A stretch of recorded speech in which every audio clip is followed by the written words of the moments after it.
بسم اللہ الرحمن الرحیم۔ حضرت یونس علیہ السلام کی دعا: لا الہ الا انت سبحانک انی کنت من الظالمین۔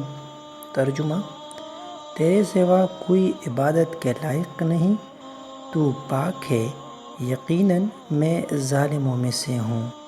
حضرت سعد بن ابی وقاص رضی اللہ تعالیٰ عنہ سے روایت ہے کہ رسول اللہ صلی اللہ علیہ وآلہ وسلم نے فرمایا، جب کوئی بندہ مومن اپنی کسی تکلیف اور پریشانی کے موقع پر وہ دعا مانگتا ہے جو یونس علیہ السلام نے مچھلی کے پیٹ میں مانگی تھی، تو اسے ضرور شرف قبولیت حاصل ہوتا ہے۔